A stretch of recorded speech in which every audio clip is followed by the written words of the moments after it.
Hello, everybody. Welcome to So This Is My Why. This is the 100th episode of this podcast. Oh my gosh. So my name is Red Hong Yi, and I will be the host of the show today. And I will be interviewing your regular host, Ling Yah. Oh no, and, I'm worried. I just want to preface this by saying that we are great friends. So I just wanted this to be more conversational. So if you're listening, if you're tuning in, please feel like you're the third person on this table kind of tuning into our conversation. Yep.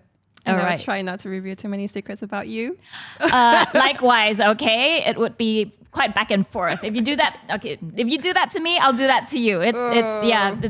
We're gonna do that, okay? We're gonna cover all bases. Your threats noted.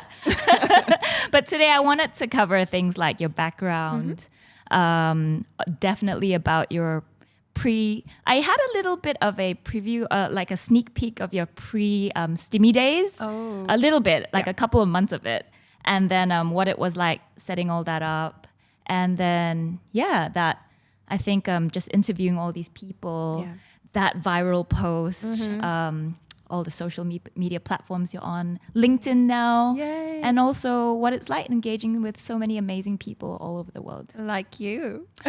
Oh, thank Starting you. with you. You were the first person I ever interviewed. So it is Was I the really first? perfect. Yeah. Oh, but I was not in the first podcast though. No, you weren't, because I thought I should release someone really different for the first. But you were the first because I was interviewing in Kathmandu, remember? Yeah, but we I had to do scrape remember the that. whole thing. Okay, yeah. I was going to cover that actually. And I'm so proud of you. So background story for that was Ling Yah was stuck in Kathmandu for a little bit.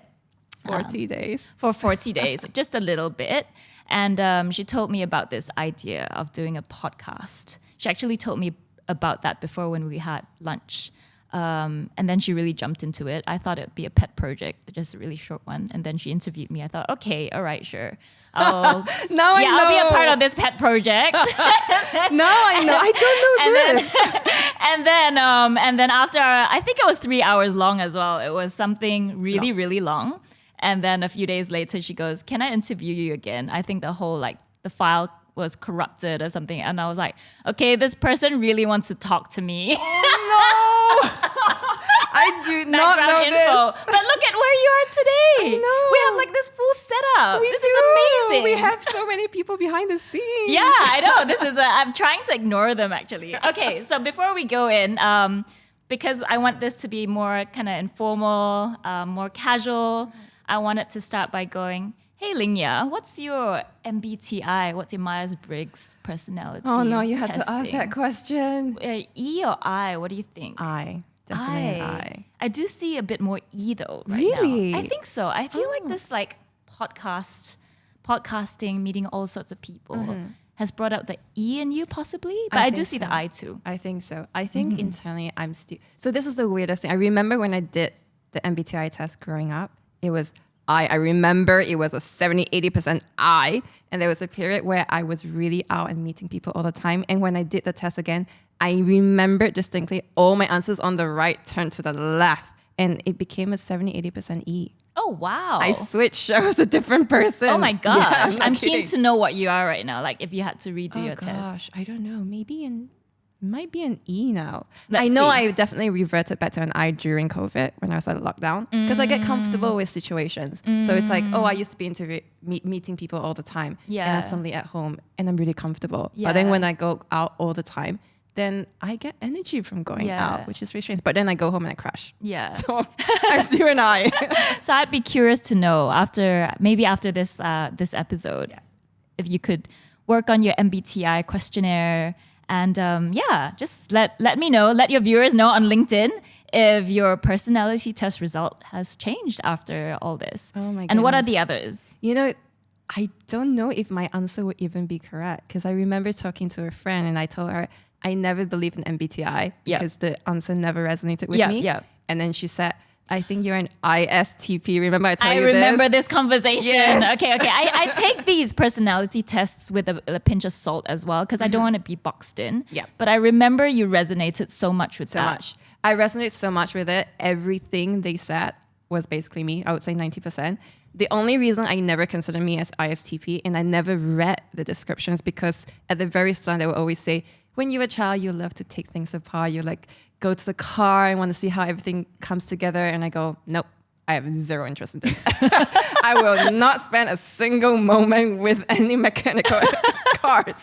No. And I just tune off and I never look at everything else. But then my friend then said, ISTPs then tend to misdiagnose themselves. They never get ISTP because they always think there's something else, because they are always okay with any situation. But then if you switch cars with, say, what I like to do, analyzing, tearing things apart and really going deep, then yeah, like music, for instance, was the first one. And that really resonated with me. And I do see that about you with being like you with STIMY as well, right? You really have this ability to just dive into something if you really, really want to commit to it and keep that consistency and really do all your research. Do you see that personality, I think that ISTP, right?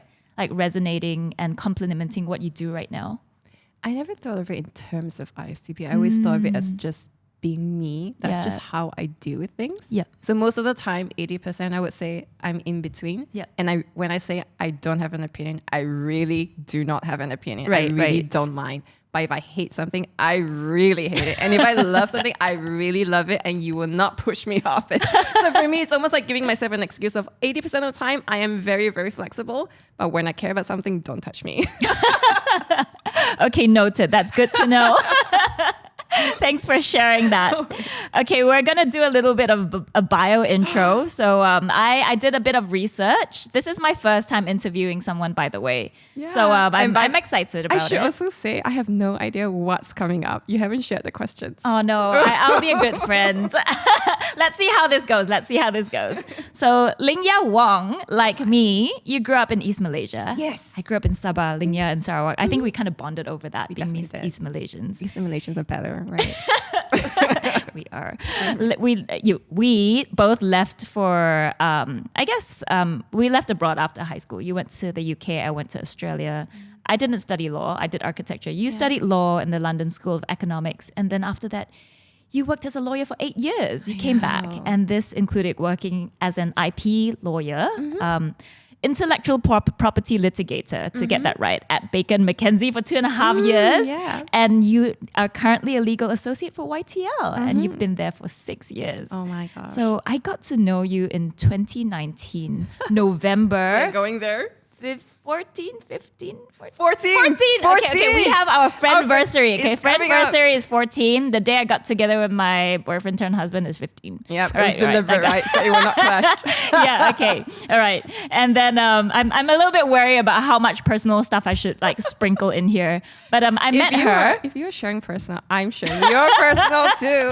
Okay, so let me tell everyone how we met and how I boy. became her first interviewee. We met in November 2019 when I was invited to speak at the company that she works at. And we had a pre-conference dinner, and I sat down, and Ling Yah sat down beside me. And we started chatting here and there. So I was kind of like, I didn't really know everyone on the table, wasn't sure who's who. And then Ling Yah shows me this blog. She's like, oh, I keep a travel blog. I really liked like all this, like these murals in Sarawak where I'm from. That's literally the only art thing I had. So it's my only way of bonding with you. And I thought, wow, this girl is artsy. She's artsy. She knows her travel stuff. She keeps a blog. She's really cool. And then after that, she asked me out for lunch. And I thought, wow, she really wants to bond with me. And I think when we had lunch, we went to a Lebanese restaurant. Yeah.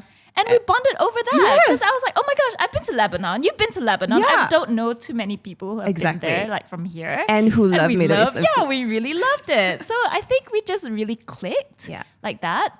And then you told me the other thing that we clicked over was about this podcast you really like by Guy Raz, Yes. how I built this. Yeah. And then that was when you told me that you had the idea to do this podcast. Yeah. What were you thinking at that time? That I was going to invite you out to get you on my podcast. And then in my mind, I thought, oh, yep, okay, this is where this lunch is going to. All right. No, before that, I have to be really honest. Okay, Okay, not too honest, right? So Okay, go for it. when I met you, I was surprised by how well we clicked. And there are certain people in my life when I meet and we are total strangers where I just feel like, oh, we could really hit it off. So when I have moments like that, then I think I'm just going to make an effort to really get to know this person. Oh, that's so why. sweet. That's why I was like, Oh. I was surprised by No how well way. we clicked. Yes. Oh, of because I everyone. thought, okay, honestly, I thought, okay, this is like a corporate, corporate thing where you have to be nice to your clients. Oh, no. So she's being really nice to me. But yeah, but we kept in touch after that. We kept in touch. Yeah. Yeah, because I just had this feeling like we clicked and I just made Oh, an that's effort. beautiful. That's beautiful. And I'm glad you responded. But how serious were you about running a podcast at that time? I was totally serious. I mean, but the strange thing is I never thought in long terms. I never thought, when am I going to earn it? It was just, I'm just going to do it, full stop. I guess you could say I don't really think long term sometimes. When I have an idea that I want, I Right. just go and just do it. Right. And later on, I just start thinking, well, where is this going? Oh yeah, I should think about this. Oh, Yeah. okay. But I think I also remember you telling me about Nepal at that time. And you were 29 at Yes. the time. And it kind of, I think it made me, it really made me reflect and think. It made me think of the author Daniel Pink. He has a book Yeah. about timing. Yeah. And he said that people really think about timing very differently when they hit a 9, like a number 9 in their age, like 19, 29, before they turn like the next decade, right? Yeah.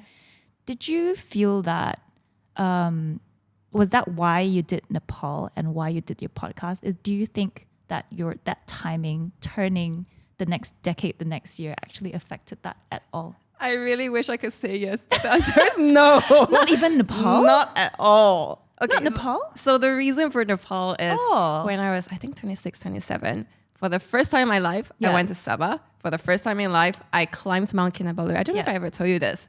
You And did. I did it because a friend asked me, and I never once considered doing that. But then I thought, wait, it's a bucket list. I should just say it because when Yeah. else will I do it? So I did it. Yeah. And trust me when I say I never hiked, I really never ever hiked in my life. I didn't even do a small hill. It just wasn't in my interest. But I really loved it so much. And I remember I had just crossed above the clouds and looked around. It was perfect. It felt like a perfect London summer weather. And I thought, oh, I really love this.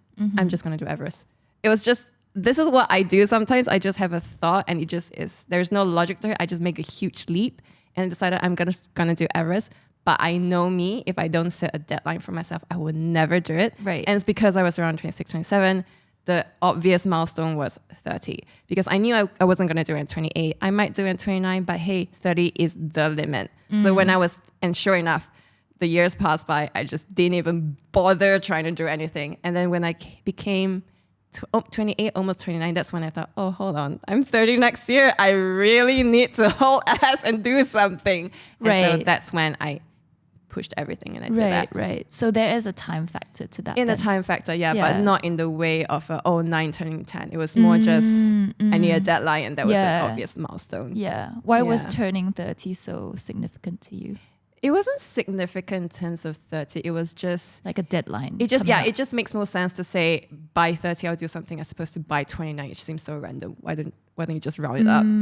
I think, sorry, maybe I missaid that. I think that was what Daniel Pink meant. Yeah, before you hit the next decade, like it's You should have done yeah, something. it feels like you're entering the next decade, right? Yeah. So before that, like turn of that. And it was kind of perfect so because the group that invited me to join them, they were hiking in March. And I turned 30 in April. Oh, yeah. So it felt like we had to do this. Yeah. It felt like a sign, everything aligned. This is your last chance. Just go for it. So I remember that's why. that. You had a lot of cakes in lockdown. I So many. You had them in your freezer as well. Yes, for quite a few weeks. And you sent one too. I was really touched. Thank you. And you were all the way in Sabah. Oh, yeah. I was in lockdown. Oh my gosh, it feels like a universal way that Yeah. like during that time, right? It wasn't that long ago. And it wasn't that long ago that you began this whole journey. It's really Yeah. incredible. Like today I think about this and I go, wow, you've really done so much. Like you've really, really done so much in just like a short period of time. Like since what, June? So I looked at it. 28th of June, 2020 was the first podcast that was released. Don't remember. That is amazing. And today you do not just dabble in your podcast and like, and you work as a lawyer full time at the same time. You also manage 2 newsletters, a Discord community, and now you run like STIMY Hangouts in person. That's really, really amazing. So I wanted to ask you, what does your morning look like to you? Like that moment you wake up, that very first moment you wake up, between that moment you wake up and before you get to work as a lawyer, what does it look like to you? Do you go, oh my gosh, okay, let's look at the notifications first? Or does it look like, okay, today I have to do this? Or what does it look like to you? Because you are doing so much right now. So mornings are very different nowadays. Morning, definitely check my notification and just log on and I do my LinkedIn. Because I have decided I would do 1 post every single day. And I feel like most people would check in the morning. So that's when I just do it. And by the time I sit down, I finalize the draft and the photos. I have to go to work already. So that's basically my morning done. Yeah. Wow, that's really, really amazing. Do you wake up feeling, how do you feel? Tired all the time. Oh, but why are you tired in the morning? I think because I'm tired the night before and the night before. I think, I have to say it is a lot of work and I'm starting to feel really tired. So there are days, like for instance, tomorrow is my first clear day apart from 1 call at night. Oh, wow. And I'm so happy. I'm so happy I have nothing planned. Do you think it's the interviews and the research that, what is the most tiring or time-consuming part about running STIMY right now? I think it's so many things because you have to write. Sometimes the writing's fast, sometimes it's slow. You have to do the research. It really depends. My weekends my week is messed up if I have an interview because that day itself, it's gone. Just for my interview. The day before is gone, just my interview. If this person has produced a lot of books, a lot of interviews, the day before is probably gone as well. And often enough, I don't know why, but sometimes people when people agree to an interview, 2, 3 people agree to the same interview. So there was a period when I just started and I was a complete newbie at this. I end up with 3 interviews a week. That killed me. That really killed me. So I learned a way of arranging such that my calendar would not end up with 3. But when I have 2, which I still do sometimes, it's tough.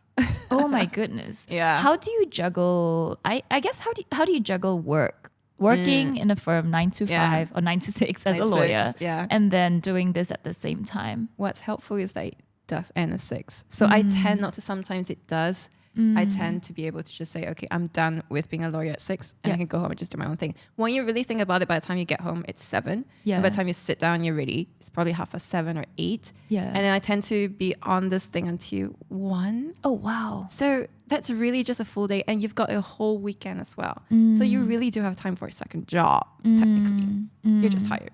Oh, wow. I read somewhere that you wish you have 50 hours in a day. I do. And there were so many people who reached out who are founders who said, I totally get you. I'm sure you do too. You run your thing. Yeah. I think it reminds me of that time where so I used to work as an architect in a firm, but I did my art on the side and I really enjoyed it. I did it after work. After 6 in the company that I was working for. So lights were dimmed and I was sitting there alone by myself and dabbling on my own thing for a bit. And then the weekends were spent, sourcing for materials and all that. But I think it was really precious that time as well. And I was very intentional about the way I use my time as well. And didn't you feel like it didn't feel like work? You just wanted to do it. No, it didn't feel like work. It was really fun. I looked forward to it, although I was tired. Yes, you feel tired. I think you feel exactly the same. Or rather, I feel exactly the same as you did at that time. Yeah. But I totally respect what you're doing right now, though, and also and talking to so many people and doing research. I think even before interviewing you, so I had a little bit of a taste of doing research, and I went, whoa, okay, imagine if she has a book. This would be a little bit much. So I remember that time when you interviewed me and that glitch happened and we had to do the whole interview again. And I think I also spoke to you around that. I think you also told me that the reason why you didn't get into podcasts earlier was because you were afraid of the tech side of things. But now I listen to your podcast and I go, whoa, the quality has jumped so much from the start to now. But even back then, it was still, I think I had this impression that you just jumped into it and you just went for it. And that was amazing. But what was the initial setup like for you as opposed to right now? Okay. So the initial setup was really a very, very simple 200 ringgit USB mic. That was it. That was it. And Zoom. Oh, wow. Yeah. It hasn't really changed. I just upgraded because of your husband. But how did you know what apps or what tools to use? You use Canva a lot now. I know you were dabbling in you were tinkering around with a lot of transcribing apps as well. Yeah. So I found Descript very, very quickly and it's life transforming because now, I mean, it's upgraded and it's changed so much. Now you can throw a video in and it would immediately transcribe the entire interview within minutes. So if you edit the transcript, you will have the transcript. Right. It ultimately edits the corresponding audio and video. Right. So it's just perfect. I just have to look at the words and just edit that to get the final version that I want. Right. Yeah. But before that, I also had Auphonic. I tried a bunch of things, but I would say I stuck to pretty much the same setup as before. Yeah. Does all that still intimidate you today? It exasperates me. Oh, really? It's not my thing at all. Yeah. Yeah. I wish I could just focus on the research and just the interview itself. That's the idea. That's where Zach comes in. Hi, Zach. So Ling Yah told me 2 days ago that I've employed my first person to work at STIMY. I was like, oh, that's great. What does that mean? But Zach is a real person. He's in front of us right now. So and that's congratulations. Why we sound extra nice today.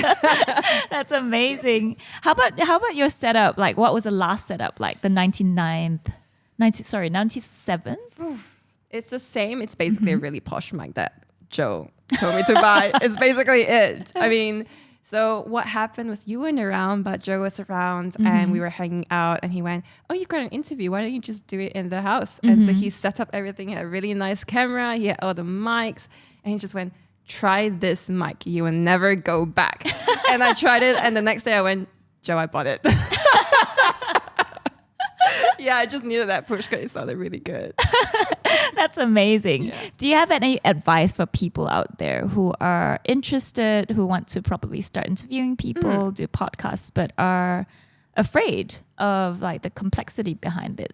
Because for me, I think when I saw a lot of your episodes come out, I thought, oh my gosh, it just looks like a lot, like it's so complex. Where do you start? But you seem to be able to get a hang of it and really turn it into something that's like flourishing right now. What's your advice to people?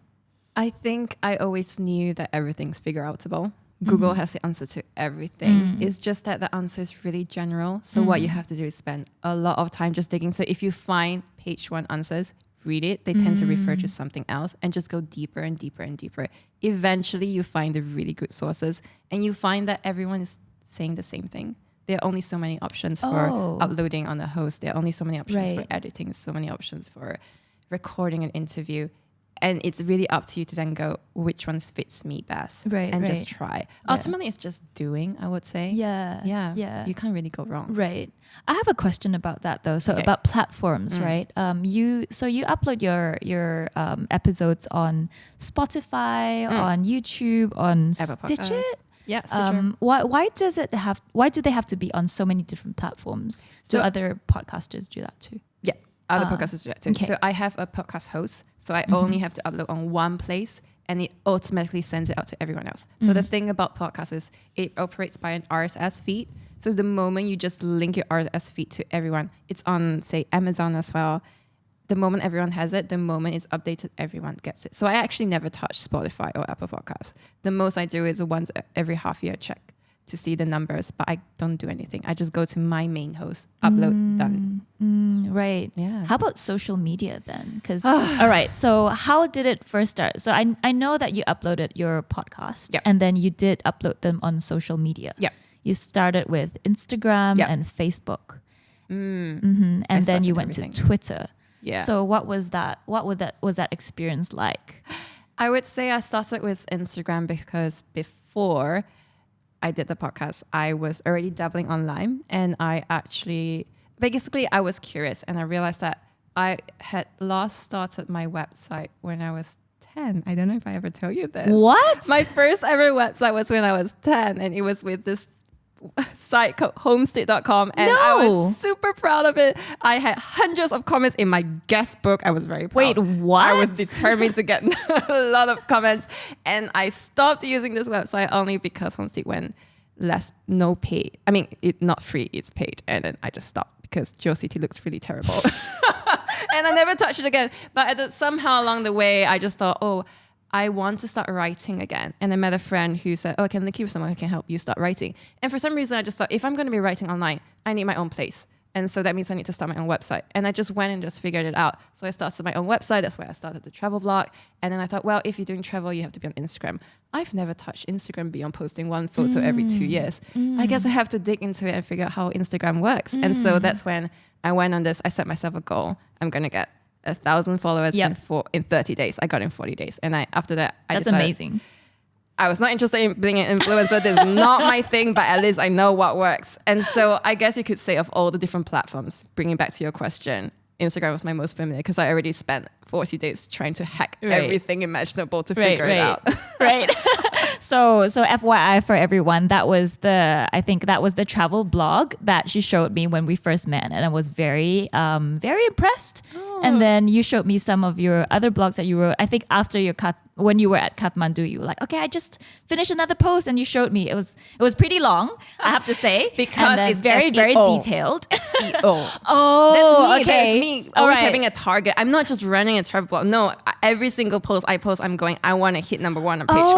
I'm a goal-centric person. Oh, right. Okay, it was very strategic. Yes. For me, like I read it, I thought, she really wants to tell me every single detail. She's very, very detailed. But I feel like you're very, you remember a lot of little details. You are very specific about a lot of things. And that really shows up in your research. Because when you interviewed me, you asked me a lot of questions that a lot of other interviewers do not ask. It's like just really obscure things in my mom's blog that she kept like yonks ago. I was so pleased to find that gold mine. Wow, she is a pro digger.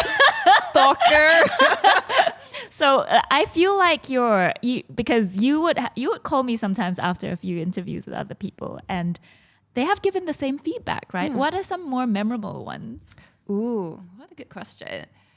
You've really done your research. It's one that I always say. There was only one person who you saw earlier today, who, I'm not going to say the name here, you just bumped into surprisingly today. Oh, no, there was another person who said you did a lot of your research. I referred to him because he actually told me, I don't know if I left it in the recording, it's a bit scary. Everyone else is really positive apart from him. I remember you telling me this. I actually have been waiting for a long time for more people to say that it's really scary, but it's only one guy. But there was another guy. Okay, his name escapes me. I'm so sorry. But he said he was really, really impressed by how much research you've done. I think there was Dr. two people. Finian Tan. And another person as well. Just really impressed by the amount of research you've done and preparation that you've done. So yeah, she cannot remember because she's done a lot of research on people, and that is the feedback that you get. Yay. Yeah. That is my secret aim, actually. Every time I interview someone, I want to do it in such a way that they can't help but say, wait, but how do you find that about that? You have done so much research. So I don't never tell them, but if they do, it's kind of like a mental tick. Yes, I got them to say it. But I also want to ask you, so you have this knack of when you're interested in something, you would really go all in. You would throw yourself in. I see that with different things really. But you have this, you really keep consistent. You really play the long game. I feel like you're a marathon runner. Like, okay, Ling Yah and I, we talk about, what kind of sports are you interested in? She loves hiking, and I dread it because once you get into it, it's a few hour long hike. Whereas I want to do the short spurts. I'm like, just muscle it, like climb and muscle and all that. Hate it. So I have a question. So you did your travel blog, your travel Instagram. You hit 1,000 followers in 40 days, and then you stopped. But with STIMY, you decided to go on. Was it a moment, like one episode that made you go, I think this is going somewhere? Or what keeps you going? So remember how I started without having an end goal in mind? I just went on. There's never an end goal. It was just, I just really enjoyed it. And there wasn't a particular episode, but there was a moment where I thought, I just really like this. And would I keep going? Yeah. And it's never crossed my mind to ever stop. As far as I'm concerned, I would just do this for the rest of my life, unless something truly untoward happens. There are hard days, but then when I think about it, what are the downsides? It's really just time. That's it. But everything else is an upside. It's amazing. Because it's a weekly podcast, that means I can guarantee every single week, since most are strangers, I'm meeting one new person every day. And because I always do the research, that means I'm always learning something new every day. And that's really important to me, that I'm always growing my circle so I'm not stuck in a little bubble. That I'm always growing in terms of, just intellectually and being aware of what's out there. These are KPIs I would have wanted to maintain anyway. But with this podcast, it's a very public and also a very concrete way of ensuring I stick to it. So yeah, why not? And with traveling, it's not that way? Traveling, it wasn't so much that way. It was more, I just don't have the time. And secondly, the intention was never to be a travel blogger. Yeah. The intention was always because I want to learn how to do a website, because I want to master SEO, because I want to figure out IG. And I could have written about any topic, but then, and I knew as well travel was the least lucrative, but travel was also, I knew for sure, a topic I could talk about forever because I traveled so much. And I didn't want to have to spend time learning a new topic just to write about it. I just wanted something which I had endless topics to refer to. And all I had to do is just learn how to master all the technical parts. Yeah. One thing you told me about was also, I think, how you just really enjoy listening to stories by people. Yes. What is it about stories that you enjoy so much? I think it's because it's relatable. And I suppose the easiest example could be how I built this, which you talked about. I will forever remember the first ever episode of a podcast I ever listened to was with Christina Tosi. And she runs this bakery in New York. I'm the last person in the world you will ever catch in a bakery. Seriously. I will eat it. I will never ever bake it. I would, but I really would not enjoy it. Milk Bar, right? Milk Bar, exactly. And now I really want to visit Milk Bar, even though the cake doesn't look interesting. Oh, okay, I've tried it before. It's pretty good. Okay. It's great. I've actually bought it before for a friend's birthday. Yeah. It actually just feels nice to buy a Milk Bar cake. Yeah, so I think they've got their branding very, very well as well. Okay. I stand corrected, I suppose. It was very sweet though, I have to say. For me, what was amazing was when she told the story. I would have never expected to care about Baker, but I cared about her because I heard her voice. I heard her emotions, the ups and the downs. I feel like I knew her. And I remembered the story. I don't remember it now, sorry. But back then, for the longest time, I remembered it. And I thought, wow, it's so powerful.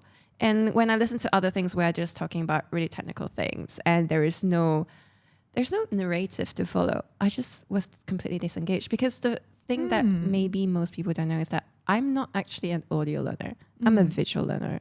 I need to read in order to remember. If you tell me something, if someone goes on stage, I'm sorry, when it's in church, I really don't remember anything that's being said. I can't grasp it.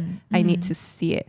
But with podcasts, it was different because it was a story of a person's life. And I see it as well in different podcasts. Ones that are really technical, it just flows over my mind. But if there is a more narrative flow, or if it's a topic I'm really interested in, then I really engage. Yeah. Have there been any stories out of the 90 plus guests you've had that has really, I think, made an impression on you emotionally, or even bring a tear to your eye?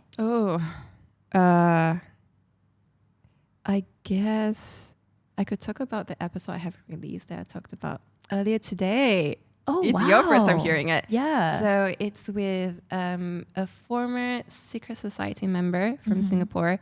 He also ran his own... Nautil?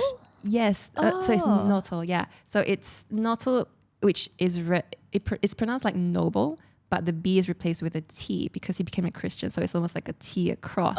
And he flipped it around because he was originally known as Elton. So when he came out, then it shows that his life completely flipped. So he was basically, when you're an ex-convict, life's against you, society's against you. He managed to find a job as a tour guide in Singapore showing the dark side of China. And the only prerequisite for all these tour guides is you must be an ex-convict. So it's basically their way of showing Singapore, but also just sharing their own personal life and giving a warning. And I asked him the question earlier today about how if there were a particular moment that really impacted him. And he said that, yeah, there was this one girl after his talk who basically came up, and because he was also sharing about the fact that he once wanted to commit suicide as well after he came out of prison because it was just a really difficult life. He couldn't get into society. And she said that I was really, really affected by what you said, and I was really touched. And he was packing things up, and he said, oh, can you spare a couple moments to wait for me to pack up? I'll walk with you to the station, which is 10 minutes away. And he said that she's shared her story, which was that her parents were on a PR in Singapore from third world country. It was really, really difficult during COVID. The parents sold her to Geylang, and she was there for a really long time. And the parents, the police recently rescued her from that. And it was really affecting to see that, there are things like this that's happening right now. And he was just crying. And this is a guy, he was really just crying. And this is the guy who ran the social escort business. And he was so upset. He was, I'm so upset at the pimp for doing this. You know what's happening. And it was very real, I would say. And it's a side that you don't normally hear about, I would say. So many people have opinions about prostitutes and you stay away against them. You have so many opinions about gangs. Were they ever in one? Not really. It's always someone's third-hand information, but he lived it. And so, yeah, I would say that is most fresh in my mind because it just happened. Oh, wow. Yeah. Wow, that's an intense story. Yeah, I'm looking forward to listening to that. Me too. I saw his updates on your Instagram. Yeah. I'm more on Instagram, by the way, but you are. you have introduced me to the world of LinkedIn, so I'm gonna tap into that a bit. But yeah, I saw Notals updates, and I thought, wow, this is such a gem of a find. I've got another one coming up. Oh, wow. And he's even more intense. Would you like to tell us about it? Okay, so for Notal, he was only in the gangs for half a year. And his story is because he joined a gang when he was a teenager because it was fun. We didn't know any better. We just wanted to be powerful because if you're in a gang and he was at level 4, that meant everyone would report to you. And so it's fun. Whereas for this other person, Elvin, I'm speaking to him next week, he was in gangs for decades. He was in and out. He was in drugs, really, really heavy drugs. And that's really especially powerful because when I asked Notal today, how can we help ex-convicts? He said that's a really difficult question because very frankly speaking, 80% you can never help because they can't be helped because they're still stuck in the same mentality, quite honestly. So I did ask him the question, how do you know who the 20% is? And he said, that's really easy. Just track them for 3 to 6 months after they're out of the halfway house when they're independent. If they still follow the same bad habits, if they still have a victim mentality, they haven't changed at all. Oh, wow. So, and he also said he knows so many people in prisons as well. The gangs are still really, really alive. They always have that victim mentality and they deliberately commit crimes just to go into prisons because you're free food, free accommodation, free medical care. Yeah. And for them, they just can't see a future outside. It's like, what's waiting for me out there? Nothing. So I'll just commit petty crimes so I get sent back in. And it's like when he asked the question, he asked one guy who was already in there and released when he got entered and came back again when he was still in there. And the guy told Notal, Notal asked him, why are you back? And he said, no choice. There just isn't a possibility of them not being in there. So I think Alvin's story would be really powerful because he was in gangs for decades. He was in and out of prison many, many times. He was also heavy into drugs. And now he's totally transformed his life. Oh, wow. And he also found God. Oh, wow. That's amazing. That's incredible. Yeah. Wow. Yeah, I definitely look forward to hearing that. I know. Yeah. I'm excited. Yeah. I think what I learned about you very, very recently that I think is very precious that I never knew about until my husband told me. He had a conversation with you. Was that you grew up, I think, really wanting to be a writer, novelist in particular. Yeah. And I see that connection between your fascination for people's stories and wanting to be a novelist, wanting to tell a story as well. Can you tell us a little bit about that dream? I guess I always wanted to write. When I was younger, there were 2 main ways in which I communicated. One was writing and another was just music. So music was something that felt like an extension of me. It felt like I could express things that words couldn't words can be sufficient for. So I guess it wasn't so much where it came from. It was just, I just want to write. And so there was a period before I started the blog where for 2 years, I actually spent time writing a novel. It went up to 2. Oh, I didn't tell you this. No. I told Joe this. What? Why are you telling Joe all these things? I assume He your would be husband really would tell proud. you. He would be like, see, I can get all these like deep info from people. Your friends tell me their deepest, darkest secrets. But she's telling her podcast listeners now, okay? And you. I spend it for writing 200,000 words. Wow. Yeah. But then I stopped because, I still want to write it. The characters are still really vivid, but I didn't realize there were fundamental flaws to it. And I need to rewrite the whole thing. I just thought, God. Why do you think there are fundamental flaws? I think because when I started, the world just grew bigger and bigger. I'm not the kind of person who likes to write, say, this character is based in Arkansas. I don't care. I've never been there. Or this character is based in Singapore. I really don't want to write about that. I want to create an entire world. So I have, I suppose, full control. I like full control of your culture, of your people, your dressing, everything. I can be inspired, but I want to have control over that environment. And therefore, the way that the story unfolds. And I realized as I started that I was writing from too many people's characters' perspectives. I ended up with 12. That's way too much, way too much. So the world was unfolding in my mind as I was writing, but it just did not become tenable. And there were things, the way that I've written about the world that these characters lived in, that changed. I changed the fundamental laws of nature for the world. And I thought, that means I have to rewrite everything. Damn. Yeah. So then I thought, let me take a little break and I'll come back and discover podcasts. Oh wow. Yeah. That's amazing. And I think you should tap into that. You should definitely look into that. Yeah. And probably interview novelists as well. Yeah, I do intend to. Yeah. It would be fun. Yeah. I remember that, like, this was not too long ago, about 2 months ago, a month and a half ago, you texted me and you were like, hey Joy, in caps, hey Joy, my post is going viral. And I was like, huh? And then I looked around on Instagram first and I was like, oh yeah, I replied to that. It was more engagement than usual, but not exactly viral. And you were like, oh, it's going viral on LinkedIn. That LinkedIn is this totally like foreign platform for me. I have an account, but I'm like never there. Yeah, never there. And then I went into it and there were a lot of likes. You started to get a lot of like comments coming up. And then every few hours or so, I'd click it as well. Like I could go to it and there would be more and more. So tell us about that experience, that viral post, how you felt throughout the whole day. And has that changed anything? So I should explain what the post is about. The post is about a meeting I had with a future STIMY guest, Dominic. And I really loved his story because he actually grew up knowing Lee Kuan Yew's family. His family was very political, very, very intellectual. So he knows a part of, basically he lived Malaysia's history. I studied in sejarah. He lived it. He knew all these people. They were his friends, his family members. And so I was in my second week of writing seriously on LinkedIn because I thought, well, I really like writing and I think I should fix a platform that I'm focused on. Why don't I just choose LinkedIn? So it was me just basically experimenting and analyzing to see what other people had done. And sometimes people would say, hey, I just met this person. This is what happened. So I thought, well, this is content. I just met this guy. We took a picture. Let me just write something about it.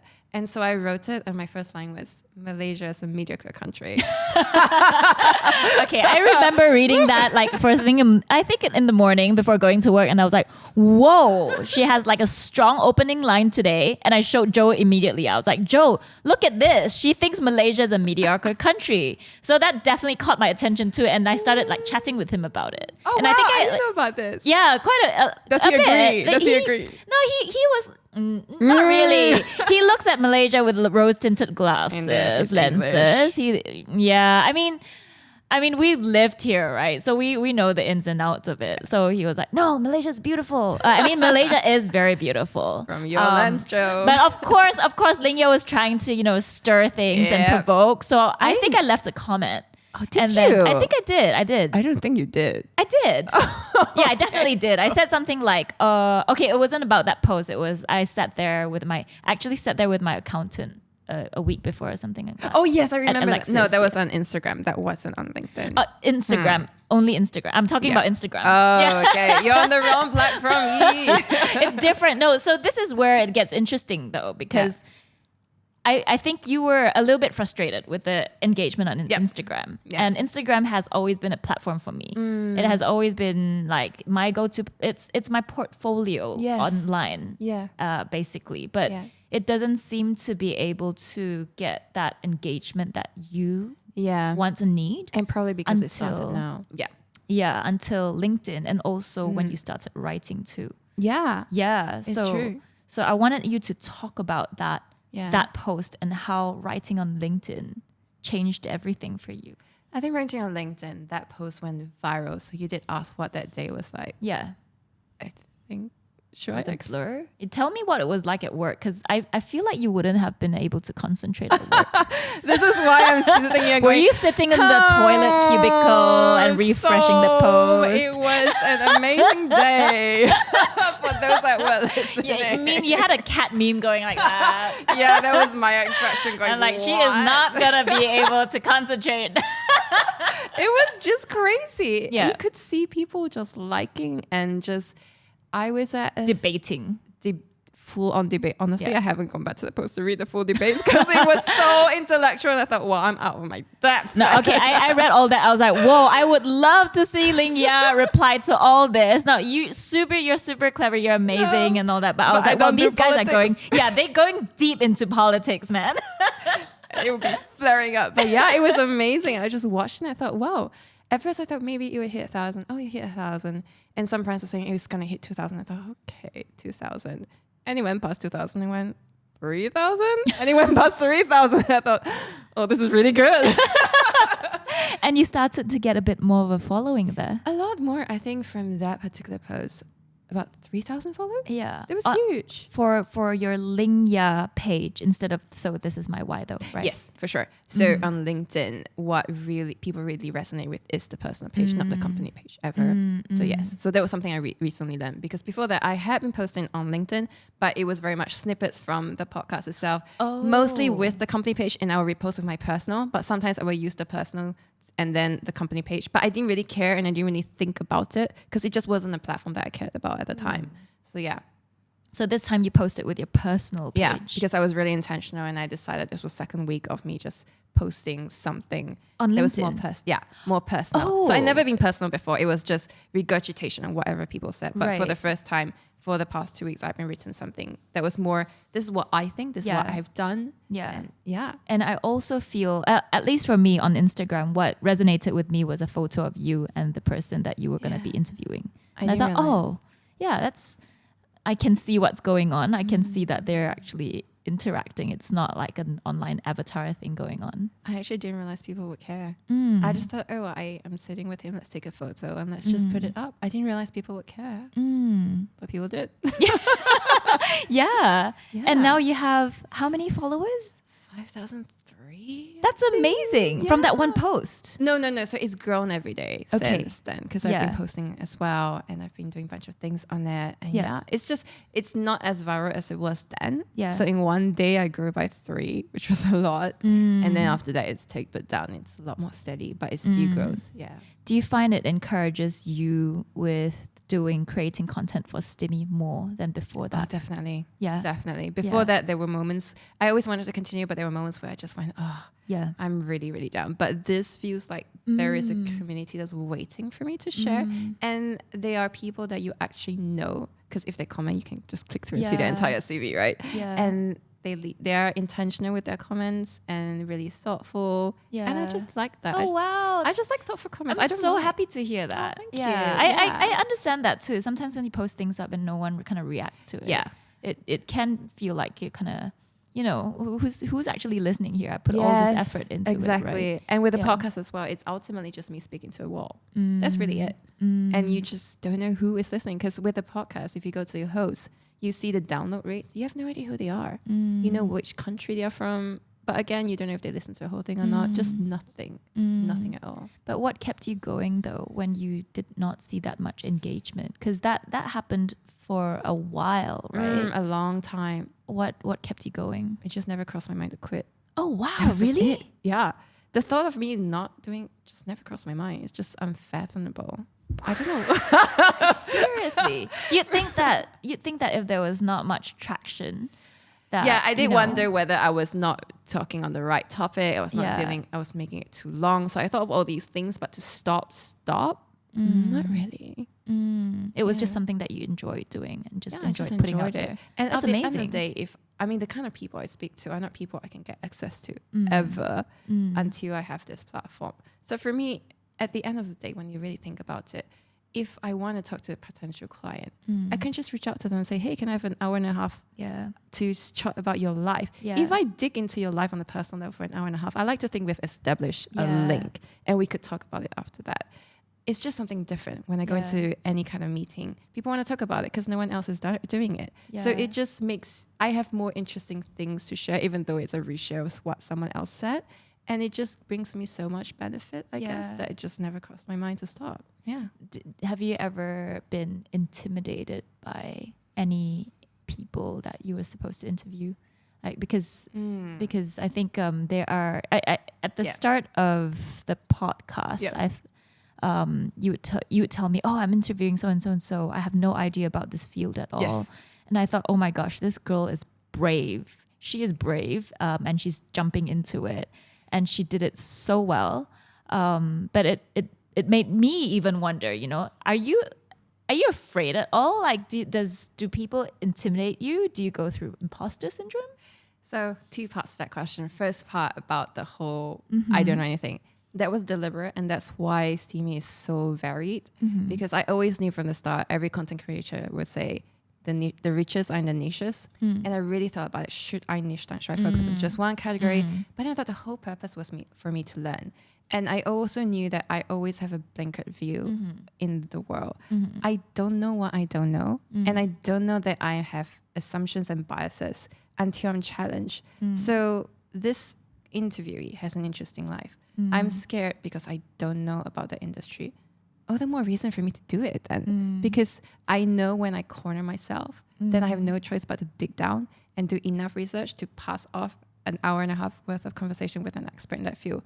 I will not walk away with being an expert, but I know I can carry a conversation about it. And all I have to do is sort of like James Clear's Atomic Habits, 1%, just grow a little every single day. If you grow a little, over time you look back and you realize, actually I'm a lot better than when I was. That's so true. I know a lot more than I did before. Yeah. Now I can pull references from so many different fields that I would have never Yeah. known. And I will be able to say, I spoke to this guy who's an Yeah. expert in that field, and this is what he said Yeah. and why, as opposed to me saying, I read it here, I read it in the blog, I think someone said this from which is a quote for someone else. I can cut through all that and say, he told me. Yeah. And that just makes it more personal. So that was the first part. In terms of imposter syndrome, I don't know if it's arrogant of me. No. Wow, no way. I know lots of people ask me this question. Like, do you have imposter syndrome? Yeah, it actually came from Nope. someone like on your LinkedIn. Yeah. Because I went through your LinkedIn. For the first I took no. I have been going there a little bit more since that viral post because I'm like, oh, there's a whole world of LinkedIn that like exists. What is People Ling Yah actually, doing? yeah. What are they doing? Isn't it another like Facebook and all that with all these titles?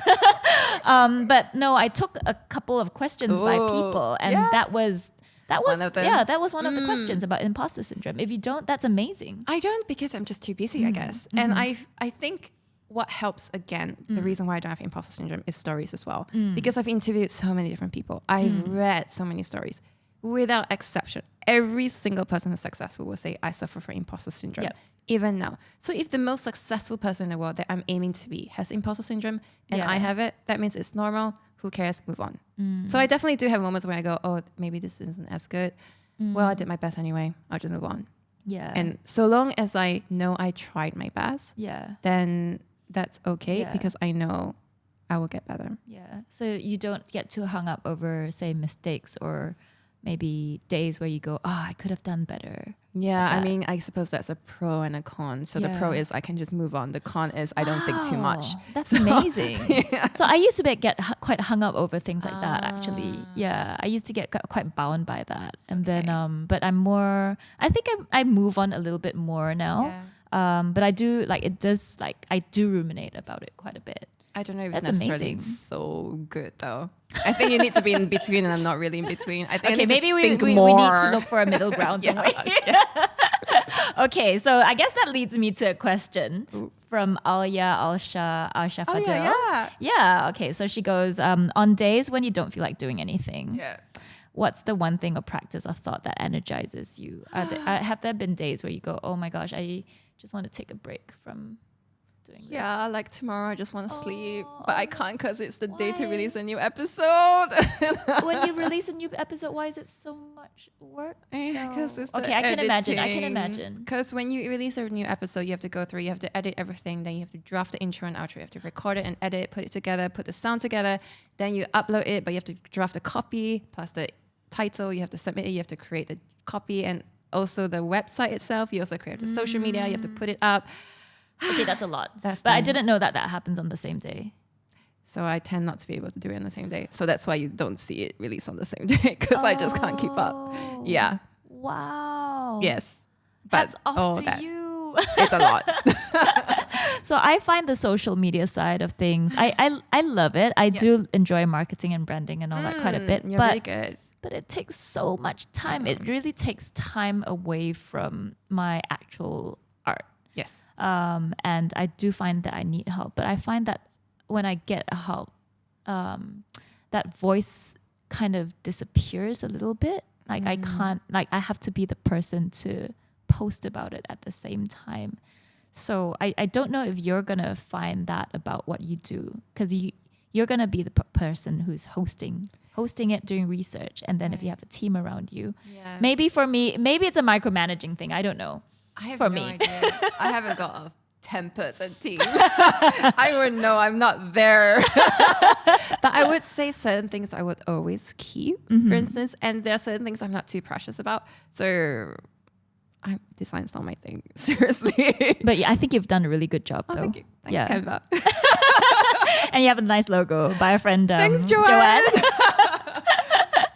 That's amazing. Do you want to talk a little bit about that logo? Oh yeah, that logo is tied to the very beginning. It's tied to me bothering and exasperating everyone because I didn't know what to call the name, and I was stuck for the longest time, and I thought it would be called This Is My Why, and I checked on Instagram and someone had This Is My Why, and I was really upset.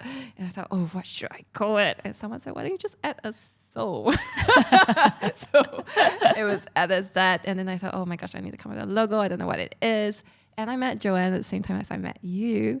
And she was so kind. And she said, yeah, I'll do it. She runs a full design agency. And she said, I'll do it for you as a friend for free. And she came up with so many iterations. And I kept going back going, I don't like it. I remember that. Oh my goodness, for weeks. And then I bought her this whiskey. Which it's still in my closet. It's in my cabinet. Yes. Yeah. Yeah, I don't know why it's still with you. Yeah, I don't know as well. But maybe we should give a plug to Joanne. This is thank you, Joanne of Ideology. And Fairmont. Yeah. Okay, I think the other question that I had, I'm pulling it from the crowd again. This is not from the crowd, this is from me. So you have interviewed Forbes billionaires, Olympians, Michelin star chefs, entrepreneurs, VC people, viral TikTokers. And your podcast is about uncovering their successes. What do you think why do you think they have achieved success? What do you think is the secret sauce? Yeah. So when my thesis has changed, when I started, and hence the name, why, I thought people found their why.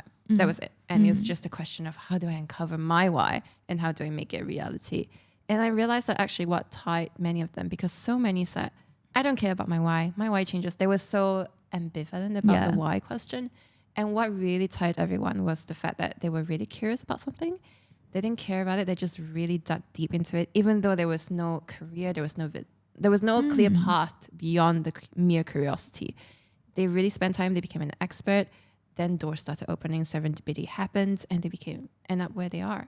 And it was just curiosity, hard work, and serendipity. And And that's what led them. And the fact that they didn't care about what other people said. So do you find that as a common thread? For sure, I would say. I mean, even with myself, I wouldn't say I'm successful or anything, but because I put myself out there, because I do things, serendipitous things have happened. Yeah. Which I would have never dreamt or expected. Yeah. Yeah. What are some of them? Can you give some examples? I appear in James Corden's show. Yeah, that was so amazing.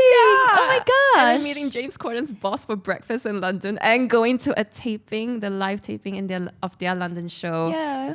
As a friend of the production staff. Yeah. And meeting James Corden's parents. Yeah, it was really cool. That is amazing. What was it like having breakfast? Was it breakfast? It was breakfast. So basically kind of come to my place because the whole production team was staying in the hotel. So he said, come over for breakfast. So we met for breakfast and then later on I went for the production. So yeah, that was a meeting I was actually a bit scared of because I just thought, how on earth am I going to talk to this guy? I mean, I spoke to the guy for 3 hours when I interviewed him, but it was me asking him the questions and I was in full control. Yeah.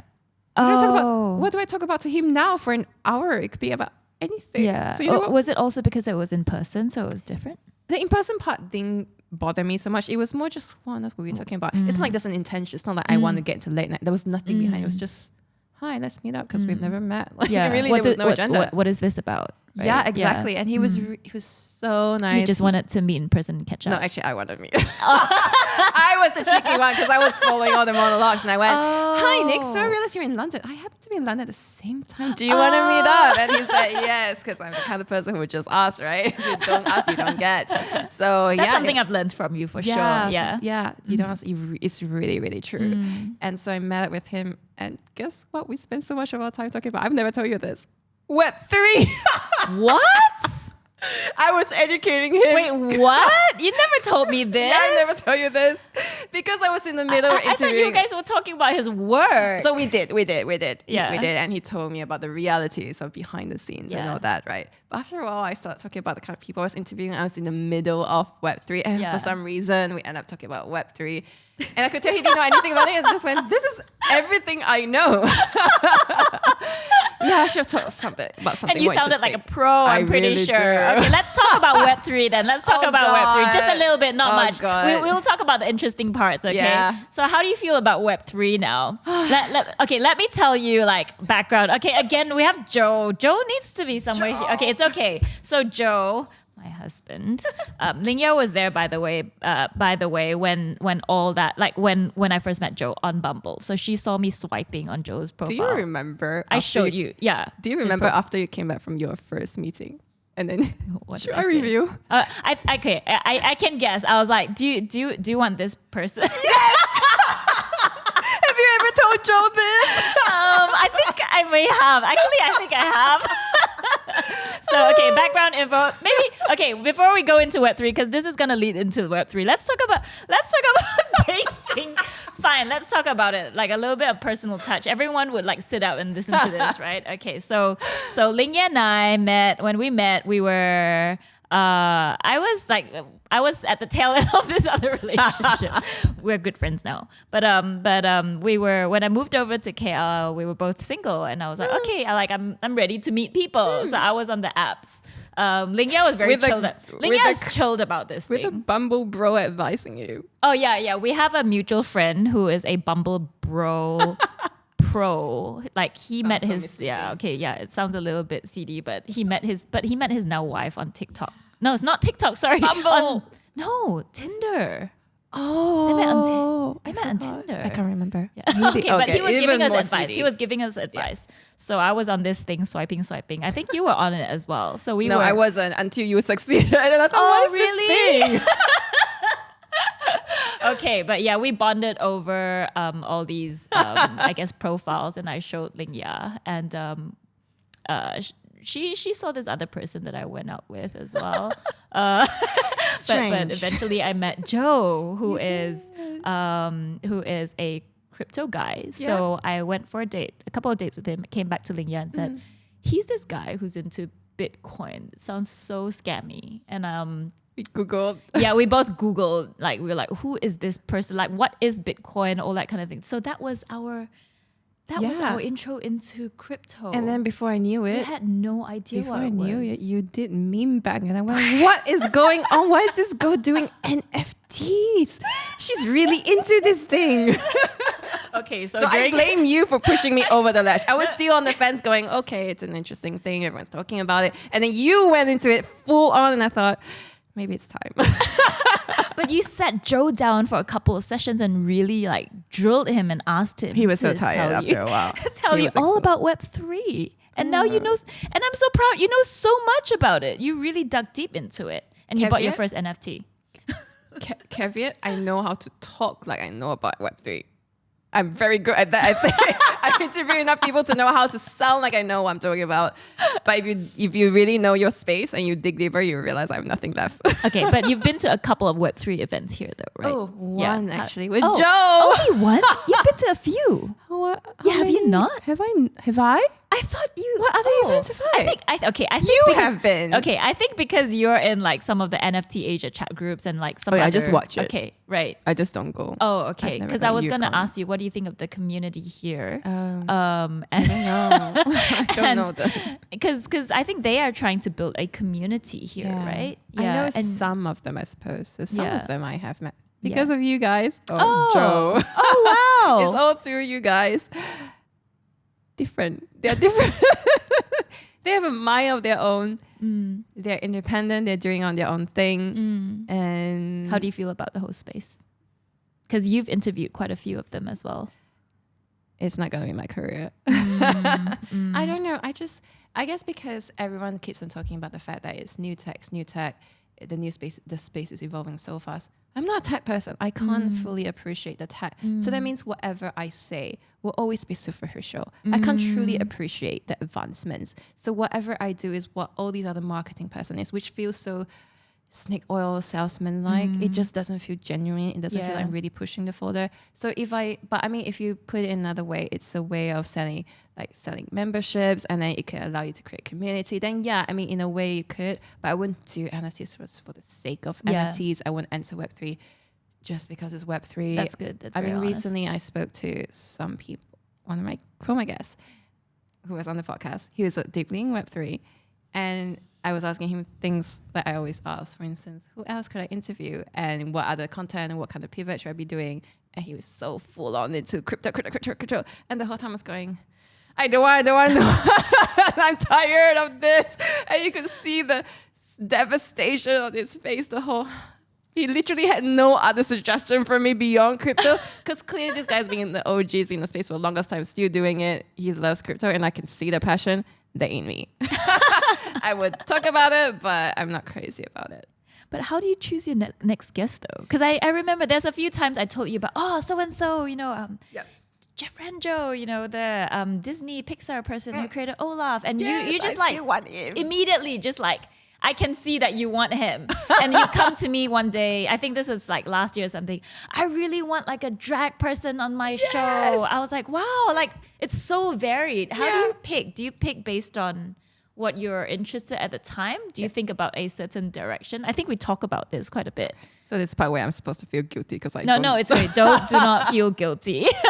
I just pick people that interest me. When I hear a story, sometimes it's just one line and I go, I want him. What interests you about that person though? Is it more the story? It's a gut feeling. There's just something that I feel is going to be an interesting story. Drag queen. I've never had drag queen before. Retired 4-star general. Yeah, I want him. Of course. He started the rats. What if it's a drag queen with no story? Is it possible? I don't think so. I mean, how many people would be willing to be a drag queen? Firstly, you must be gay. That's already going to be difficult. There's going to be tons of conflict. Your family's probably going to be against you. And you have to find yourself. You have to find your journey, becoming drag queen, finding your name, going out there. That is so foreign to me. Yeah. And there's a certain personality that drag queens have, which is really incredible. Their confidence is through the roof. And I wish I had their confidence, but they don't. It's just so different that I feel it's really hard to find someone who's not interesting. Right. How can you succeed on stage if you don't have a presence? I find that really hard. So it does really, in the end, come down to the story of it, right? I guess it comes down to the story. Yeah.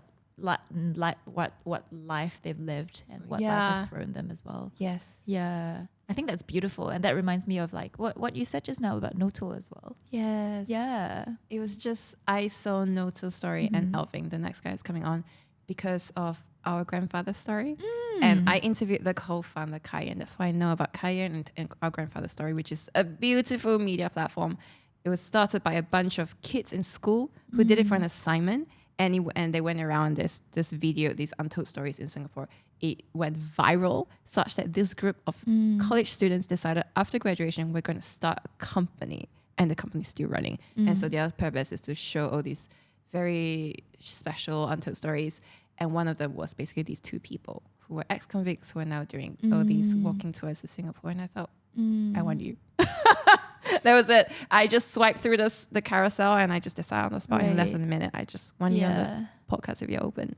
Do you think there is a spiritual element that kind of grabs your attention too about these stories? Spiritual element, I suppose I would not come out and say this is a Christian podcast. I never wanted to ever say that. And it resonates, it's very similar to another guest I haven't released yet. I've already interviewed him. He's the Disney animator who did the animation for The Lion King, Aladdin, and Beauty and the Beast, pretty much anything, everything you can think of. And he was the General Shang, the impression. It was General Shang was drawn based on his face. So basically he is also a Christian, and basically he left Disney because he wanted to start his own thing. And he said that his own thing is very much him sort of taking Bible stories, but retelling it from the perspective of an animal in animation form, because he learned from Disney firstly. Kids, people learn from animals, and it's so non-divisive. And secondly, it was just a way of telling these stories without it being labeled Christian. And he said once that there was this girl who came out and said, I am so surprised that your books are non-Christian-like. And he said that was the biggest compliment he ever received. And I feel kind of similar to that. I would say that I am a Christian, and the values are very important to me. So I would say values are important. But I would never want to go around and say, this is a Christian podcast. I will definitely be interested if you have a faith story. And I would hope that when people listen, because they've listened to all these other different episodes, then they would go, I trust in the quality of the work. I trust that I will learn something from it. Therefore, even though I see that he has a faith story, I wouldn't be ultimately turned away from it the way I would if a Christian podcast came out and said, we have a Christian faith story of him turning to Christ. That is kind of a turn off. But for me, I would want to showcase that is a very integral part of his journey. But he's all these other things that you can also learn from if you don't happen to believe in that faith story.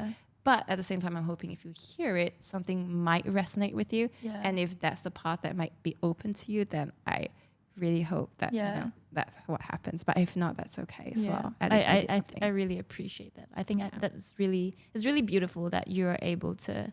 I think you're very open about talking about being a Christian, but at the same time, you're so open about hearing from other people from all different perspectives and backgrounds, to drag queens, to I would love to have a Buddhist ex-convicts. I would love to have Buddhist monks. And I think that is so incredible, and really? I think that that says a lot about you as well, and I think that's really what we need as content creators, as as just people.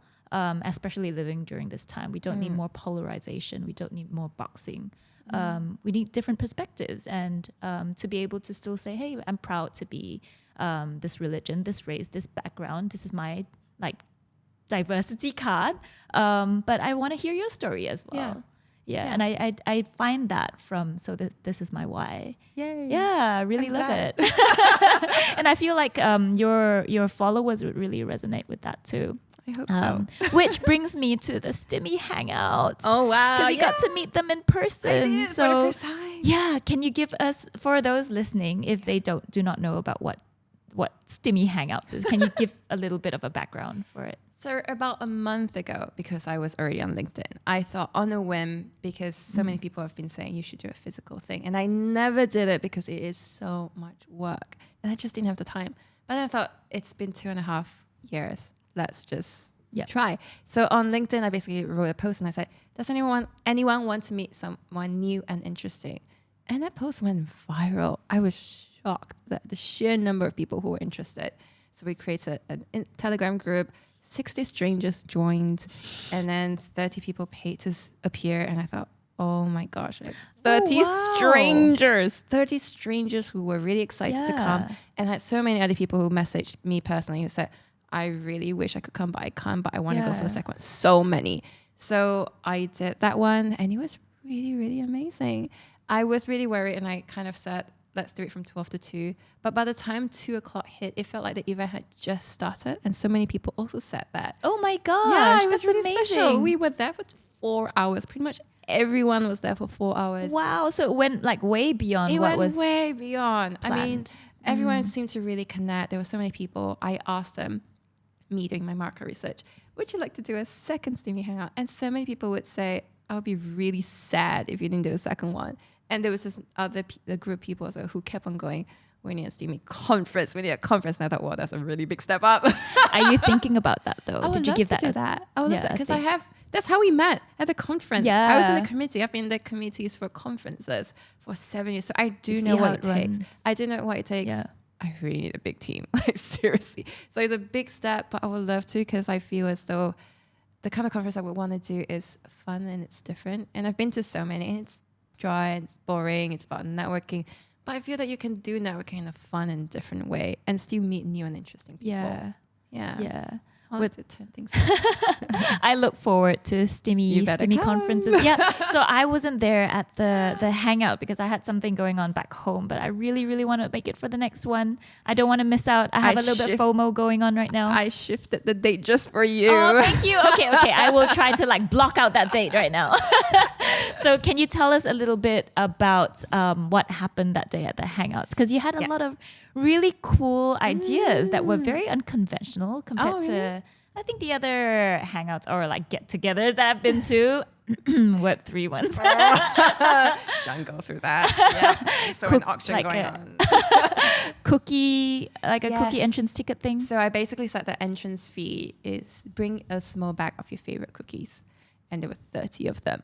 And so basically everyone brings it. And I said, at the end, we're all going to taste all the cookies and we're going to vote on the one with the best. And so the person with the best cookie got 100 ringgit Starbucks gift card. I thought it was just something different because who would go and say, bring your favorite cookies, right? And then who would have the opportunity to go to an event and try 30 different types of cookies from all over? It was just something that I wanted people to remember and go, oh, that was a little bit different. But another part that I was really important to me was the fact that I wanted people to intentionally meet other people. There are 30 people. The chances of you going to an event meeting 30 is very low. You probably meet 3, 4. So I wanted to make sure there was intentionality such that you really want to make an effort to talk to other people and you can keep track of it and you can bring something home from it. So I got a mounting board for every single person. It belonged to everyone. I also got colorful sticker tapes. And I basically just said, go around, talk to everyone. And when you, after your conversation, just write something nice about them and go to their mounting board and put it there. So at the end, you can bring a mounting board back. And it's just this board full of really nice things that people say because words of affirmation, I think is really important. And why wouldn't you want to keep something like that? And hopefully when you look at the stickers, you go, oh yeah, I do remember talking to this person. And I really connected with him. Oh, that's very encouraging. Yeah. That's very beautiful to hear. Yeah. I love that. What was some, I think, really memorable conversations that you had with people there? I had so many memorable conversations. I think what touched me was two people came up. One girl came out and she said, I'm always the first person to leave events, but she was one of the last. Oh, wow. There was almost no one there because she really enjoyed it. There was another person who told me twice. I was really, really scared to come.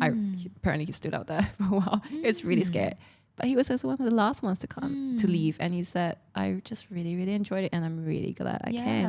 So it was just nice to have this kind of feedback because it was also important for me as well. I didn't know how I was going to do it. That it wasn't just the extroverts who thrived and enjoyed it, but the introverts felt like there was a place for them as well. And they were seen.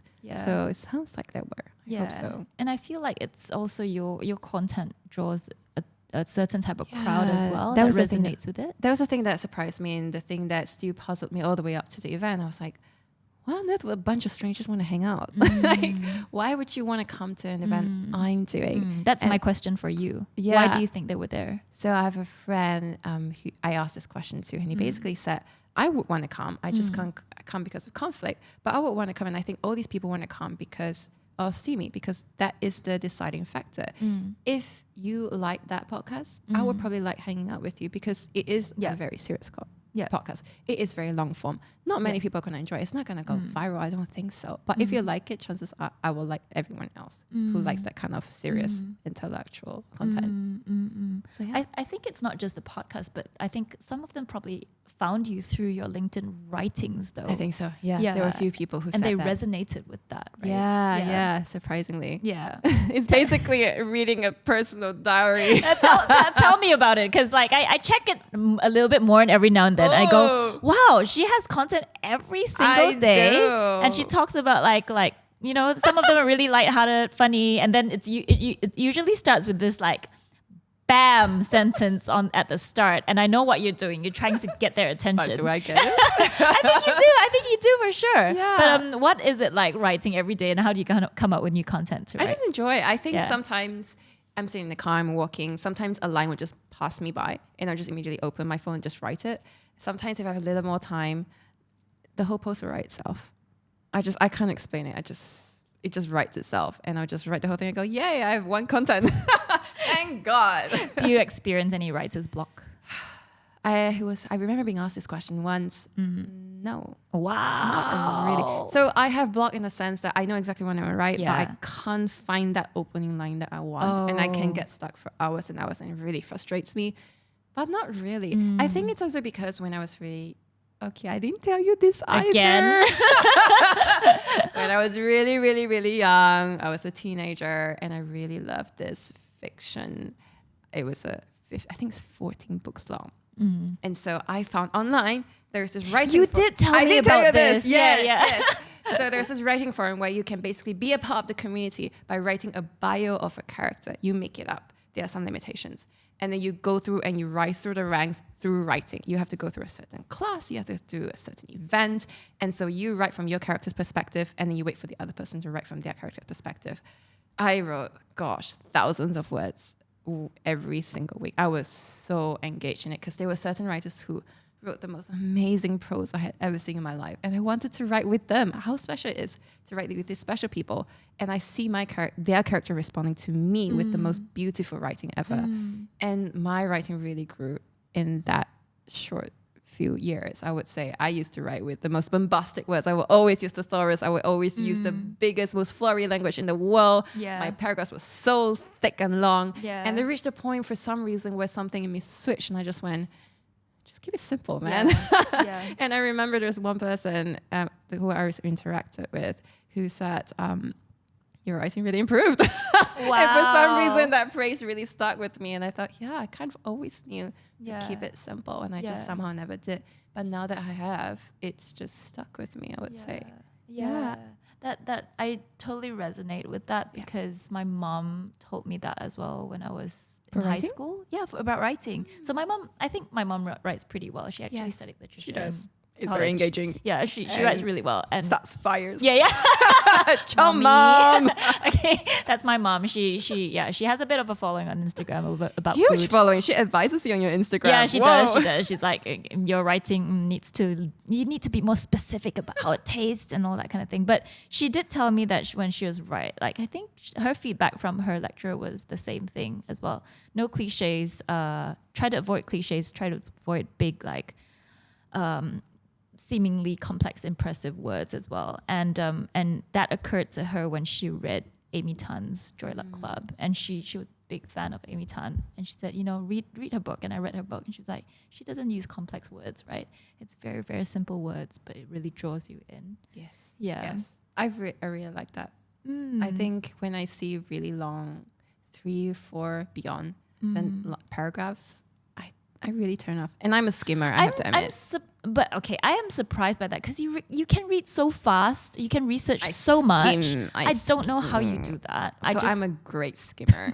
The truth of the matter is I do consume a lot, but I really am just skimming. I think, so when I first started, I've noticed this about myself. So when I first started, my research took forever and ever. Now my research time has cut down by a quarter. No, 3/4, I would say. It takes so much less time. Sometimes just a handful of hours and I'm done. And people would not even notice. And they would say, oh, you really did your research. There was a recent email I got where she said, I was so touched that you knew so much about me. And I said that thinking, crap, I only spent 3 hours. Thank God you felt that way. Yeah. That's amazing. I think it's pros and cons. But you grew up liking to, I think you grew up, you found appeal in fiction and you're doing non-fiction now. I know, it's strange. I would have never thought that. How do you feel about that? Like, do you There's a part of me that enjoy that? I do. Yeah. Do you miss fiction? I definitely do. Yeah. I wish I had 50 hours in a day so I can do both. The thing about fiction is that it's a purely solitary exercise. When you write, you just blurb everything out for the first draft and then you redo the draft over and over and hopefully someone wants to pick it up and sell it. So it's a purely solitary thing, whereas with this, it's public accountability. Yeah. You see people reacting, you can build something, it just grows. It's a very, very different thing. And yeah, the community aspect just really drew me. And the fact that I kind of got into startups and all that, and I was like, I really want to grow my own thing. So I guess that's kept me. But if I had more time, I would love to. Yeah. Yeah. Yeah. I think I should carve out more time. Yeah. But then I should also carve out more time for my music. It's just endless. Okay. All right. My next question is, Uh-oh. how would you carve up more time? Do you want to carve up more time? Hi, Zach. Zach will really help. We're going to talk about like going beyond the 100th episode now. Yeah.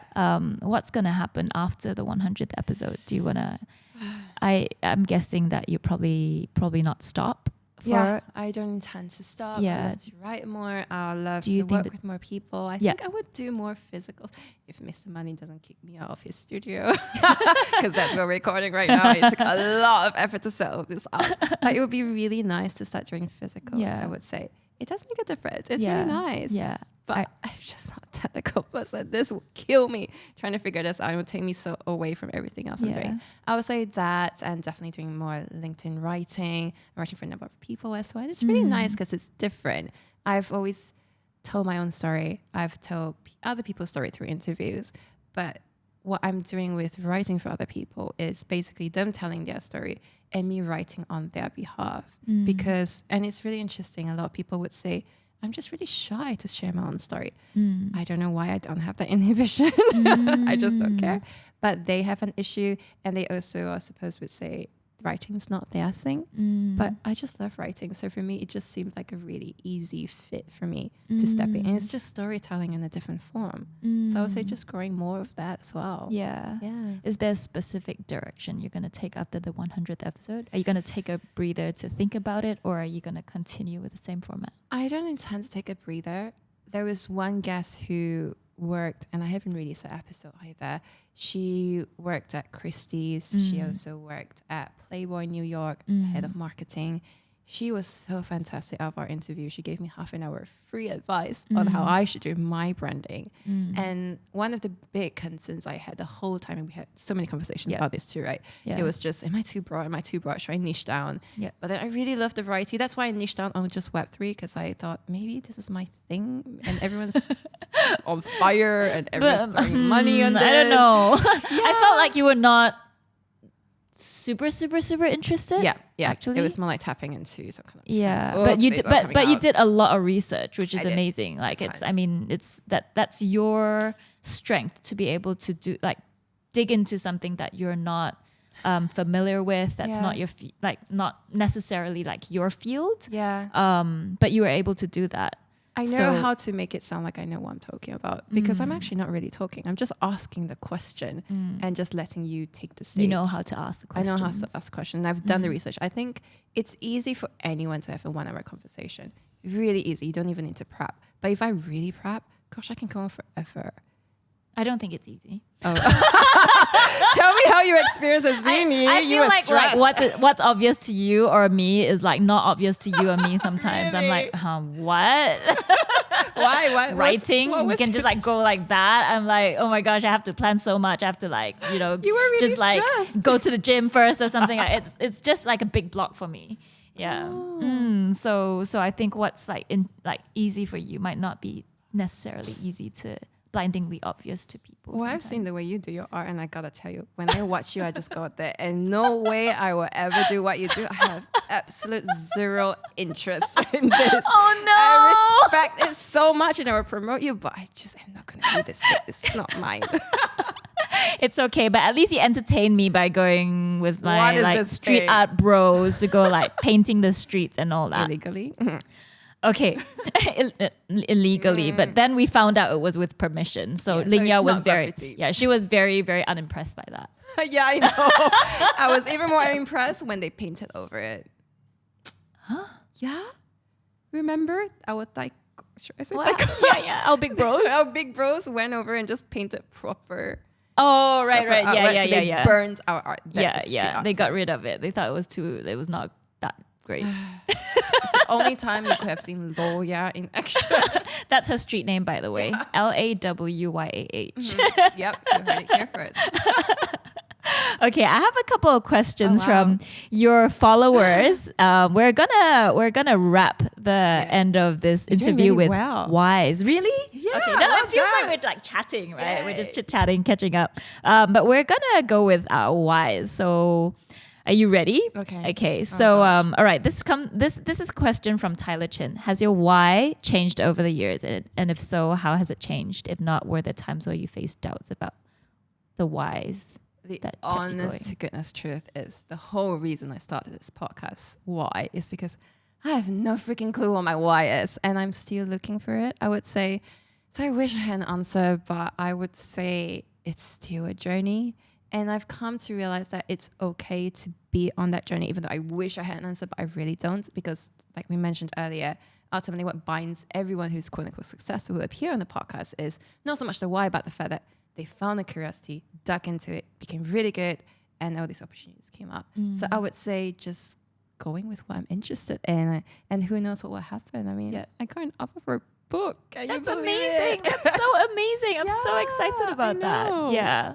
Yeah. I mean, we chatted about this book thing Yeah. yesterday. Yeah. I just completed my final draft for mine as congrats. well. Thank you. And I did have like I was approached a while ago for something else as well. So I understand your like the thoughts that are going on Yes. behind like so Ling Yah, I don't think you've come to a conclusion whether to do it yet, but we can chat about it still. I definitely want to But do it, but it's just eventually- a question of when. Yeah, eventually. And I would be super excited Oh, thank for you for that. You are going to write the forward. I just launched it on you. I would be very, very honored. Thank you. I would be very, very honored. Okay, we have a question from Craig Davis that I think is a great question. Can you share some examples from the podcast of how the guests you've have interviewed have influenced or changed your view about life? Like just a couple of examples. Well, again, I would say the serendipity, but it's more examples. So we're going to talk about your friend, Cesar Kuriyama. Oh, Cesar. Yeah, Cesar is so fantastic, so creative, and just really brave to do crazy things. Yeah. The story Yeah, that he I is. always tell people, that I always remember, is how, The movie, right? yes, the movie. Yeah. So basically, he was a big Marvel fan. He was a Marvel intern, and then he watched in Ironman 1, he watched Ironman 2, and then he saw Ironman 3. And he saw that John Favreau, who plays Happy, the driver, he was the director for Ironman 1 and 2.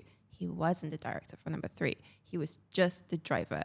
So Cesar knows the Hollywood industry, and he said, John really didn't have to be there at all. And I am shocked that no one gave him more credit for it. So he basically sat that whole night trying to draft a short tweet to kind of like say, hey, John, this was amazing. Why is no one giving you that kind of credit? And he kind of drafted and redrafted, and he thought, who's gonna see it? What should I write? And he fell asleep on the couch. And he said that he woke up in the middle of the night, and he opened his switch on his phone, and he realized, oh, the draft is still there. And he thought, it's so early, no one's gonna see it. I'm just gonna click press and just send it. He sent, went back to sleep, didn't think about it. And a couple of weeks later, he got a call from the production house who said, we want to feature your app. At the time, he already had, he did a viral TED talk. He already had an app that he raised funds for called 1 second every day. And he basically found out the short story is John saw that tweet, went to his profile, saw that he had a viral TED talk, saw that he had an actual app, used the app, loved it so much that he got his production house to reach out and say, can we feature your app in my Hollywood That's amazing. movie?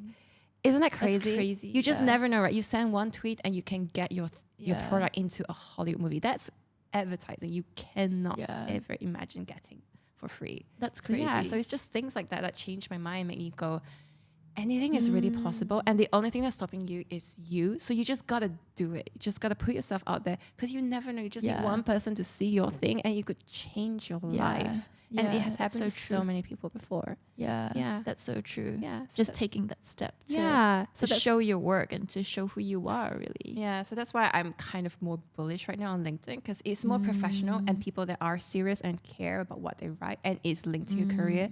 So if you put yourself, it's one thing to say, I'm the marketing director of Decentraland. It's another thing to show and tell every single day and have people connect with your story and really understand that you know your stuff as opposed to me reading 3 lines of your particular position. It's very, very different, I would say.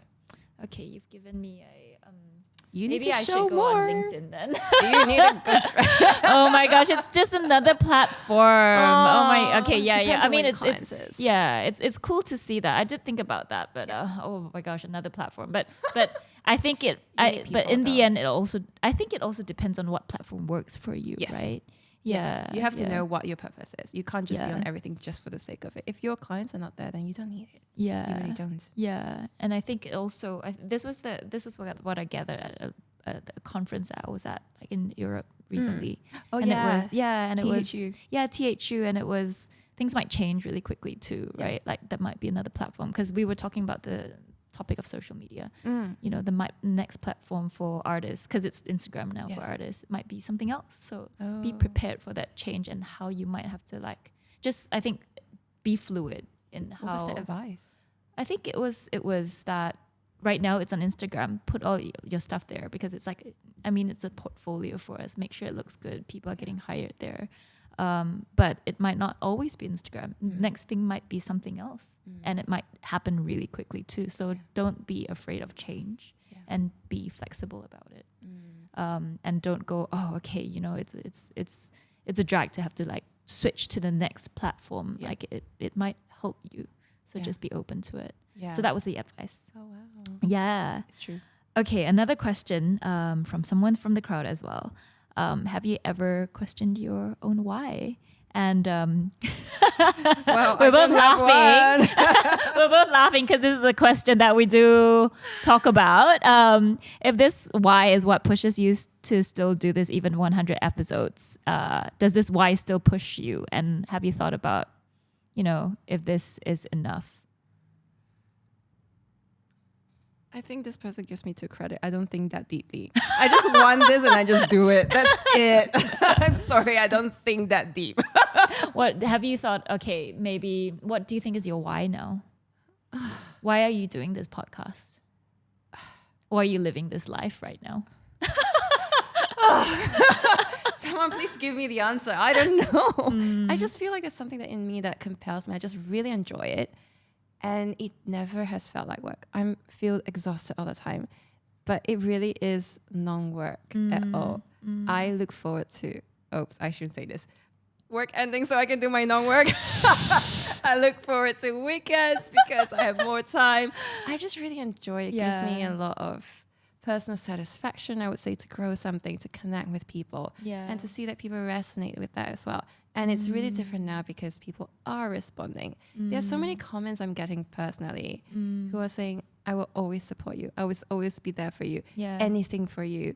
That's really touching. Like they really don't know me, but they are willing to do that. And so many would say that's because we have seen all the hard work you have put in. That's beautiful. And we really acknowledge that and we really want to support you. And that's really nice because I always, for the longest time, for years, thought that I was talking to a wall and no one cared, no one saw, but I just did it because there was a lot of personal satisfaction.